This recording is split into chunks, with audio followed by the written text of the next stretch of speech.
আসসালামু আলাইকুম রহমতুল্লাহি ওবরকাতুহু।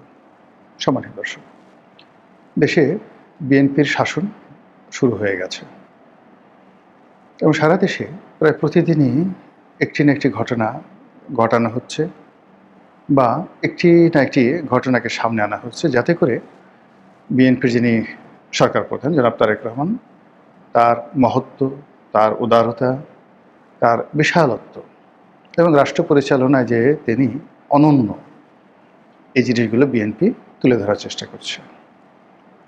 তিনি সাধারণ মানুষের মতো যানজট পার হচ্ছেন, তার গাড়ি যানজটে আটকে আছে। এগুলোকে লাইমলাইটে এনে তিনি যে কত বড় নেতা, তিনি যে কত বড় মহান, যা আগে এরশাদ সাহেব, শেখ হাসিনা, এমনকি বেগম জিয়া বা জিয়াউর রহমান সাহেবও করতে সাহস পাননি, ঠিক সেভাবে তিনি সাধারণের মতো জীবনযাপন করছেন। এটাকে জনগণের সামনে এনে তাকে জনগণের নেতা বানানোর চেষ্টা করা হচ্ছে। এর বাইরে যারা মন্ত্রী মহোদয় রয়েছেন, তারা নানা রকম কথা বলে, কাজকর্ম করে, অ্যাকশন দেখিয়ে তারেক রহমান সাহেবের স্বপ্ন পূরণ করা, বিএনপিকে জনমুখী করা এবং যে কোনো মূল্যে রাজনৈতিকভাবে আওয়ামী লীগকে পেছনে ফেলে দেওয়ার জন্য প্রায় সব কাজই তারা করছেন। ক্ষমতা গ্রহণ করার সাথে সাথেই বিভিন্ন এলাকাতে বিএনপি যারা নেতাকর্মী, তারা খাল খনন, খাল পরিষ্কার ইত্যাদি নানা কর্মে নিজেরা ব্যস্ত হয়ে পড়েছেন এবং চারিদিকে যারা জনগণ দেখছেন, সবাই বলার চেষ্টা করছেন ধন্য ধন্য ধন্য। তারপর সাধু সাধু সাধু, নেতা তো এরকমই হওয়া উচিত, দল তো এরকমই হওয়া উচিত।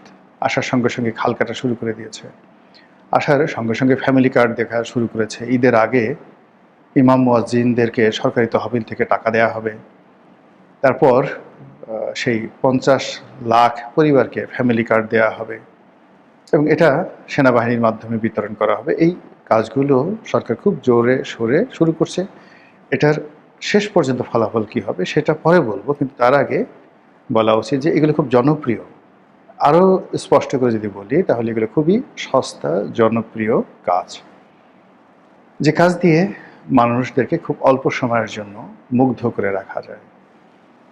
কিন্তু 7 দিন পর, 10 দিন পর যখন মানুষের পেটে টান লাগবে, বা ইতিমধ্যে যাদের পেটে টান শুরু হয়েছে, পবিত্র মাহে রমজান চলছে, মানুষ ছুটছে, রাস্তাঘাট রীতিমতো মানে চলাফেরা করা যাচ্ছে না, এত মানুষ। এরা সবাই গত 17 মাস ধরে বসেছিল যে একটি গণতান্ত্রিক পরিবর্তন হলে, নতুন সরকার আসলে তারা কাজ করবে, সেই কাজের জন্য তারা বের হয়েছে। বের হওয়ার পর ব্যাংকে যাচ্ছে, টাকা নেই, গার্মেন্টসে যাচ্ছে, শ্রমিকদের মাস শেষে বেতন ভাতা কিভাবে দেবে, গার্মেন্টস মালিকদের মাথা খারাপ। আমার একজন পরিচিত গার্মেন্টস মালিক, গত 8-10 বছরে বেশ সফল ব্যবসায়ী। তো ভদ্রলোকে সেদিন একসাথে নামাজ পড়লাম, দেখলাম যে খুব ক্লান্ত বিধ্বস্ত অবস্থায় আসছে, ইফতার গাড়িতে বসে পড়েছে। সে বলল যে এরকম একটা ব্যাংক, নাম বললাম না, বললো যে একটা ব্যাংকে তার বেশ কিছু টাকা ছিল, এখন সেই ব্যাংকের অবস্থা ভালো না, ফলে প্রায় 4-5 কোটি টাকার মতো সেখানে তার আটকা পড়ে আছে। এখন ঈদের সামনে তিনি বেতন কিভাবে দিবেন, ভাতা কিভাবে দিবেন, এই টেনশনে তিনি মরে যাচ্ছেন। কারণ হলো ওই ব্যাংকে তার তো মানে এলসি করা ছিল, এক্সপোর্ট করেছে, এক্সপোর্টের টাকা ডলার হিসেবে তার ব্যাংকে জমা হয়েছে, আর সেই ডলার বাংলাদেশ ব্যাংক রেখে দিয়ে বাংলাদেশ ব্যাংক সেই ব্যাংককে ঠিকই টাকা দিয়ে দিয়েছে, কিন্তু সেই ব্যাংক এখন গ্রাহকের চাহিদা মেটাতে পারছে না। এরকম আমি একটা ঘটনা দেখলাম যে এই রোজার মাস তার জন্য হারাম হয়ে গেছে, ঠিকমতো নামাজ পড়তে পারছেন না, মসজিদে যেতে পারছেন না, এমনকি সেহেরি ইফতারও করতে পারছেন না। তো যার জন্য রাজনীতির ময়দানে যতই ম্যাজিক দেখানো হোক না কেন, কিন্তু যারা ভুক্তভোগী, যারা সাধারণ আমজনতা, তারা তো চাল, ডাল, আটা, ময়দা এগুলোর কথা চিন্তা করছে। যারা চাকরিজীবী মাসে শেষে বেতনের কথা চিন্তা করছে, আর যারা অর্থনীতিবিদ তারা চিন্তা করছে যে প্রতিদিন টাকার মান কত করে কমল। শেখ হাসিনা যে টাকা রেখে গেছেন, 100 টাকা রেখে গেছেন, ইউনূস যখন চলে গেছেন তখন সেই 100 টাকার মূল্য হয়ে গেছে 54 টাকা, 46 টাকা নেই, টাকার অবদমন হয়েছে।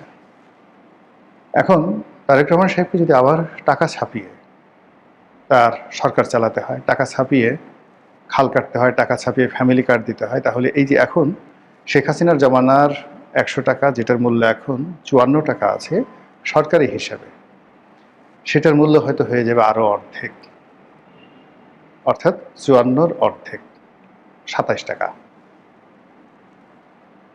যে মুদ্রাস্ফীতির কারণে একটা সময় জার্মানিতে প্রথম মহাযুদ্ধ হয়েছিল, এই মুদ্রাস্ফীতির কারণে দ্বিতীয় মহাযুদ্ধ হয়েছিল, এই মুদ্রাস্ফীতির কারণে আমেরিকাতে গ্রেট ডিপ্রেশন হয়েছিল 1927 থেকে 1933 সাল অবধি, 5 বছর।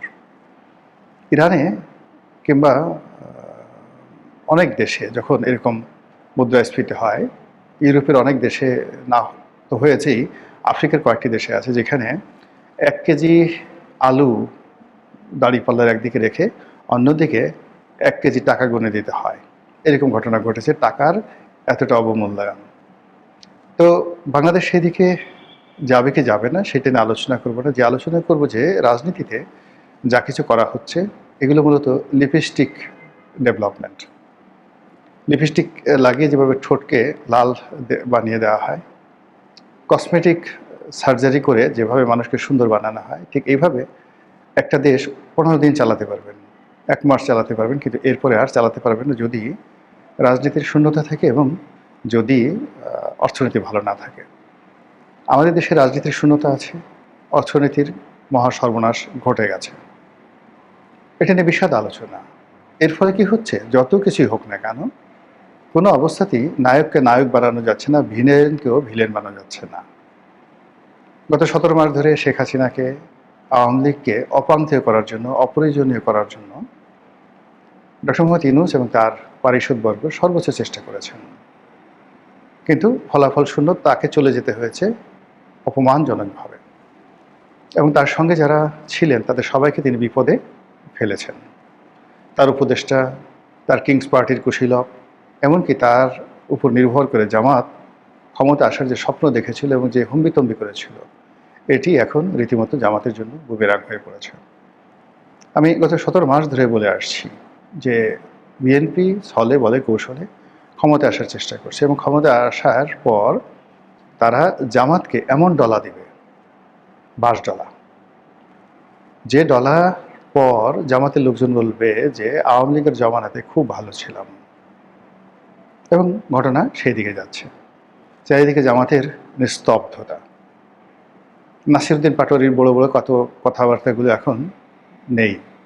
সে হেসে হেসে বলছে যে এখন তো আমি সালাউদ্দিন সাহেবকে কিছু বলতে পারবো না, সালাউদ্দিন সাহেব স্বরাষ্ট্রমন্ত্রী হয়ে গেছেন, এখন কিছু বললে আমাকে গ্রেপ্তার করবেন। আরে বাবা, পারলে এখন সাহস দেখাও, এখন কক্সবাজারে গিয়ে সালাউদ্দিনকে গালাগাল করো, এখন পারলে মির্জা আব্বাসের বাসায় গিয়ে ভুকা দাও, তাকে গিয়ে চাঁদাবাজ বলো, কী খবর চাঁদাবাজ, কেমন আছো, এখন গিয়ে বলো না, দেখি কেমন পারো।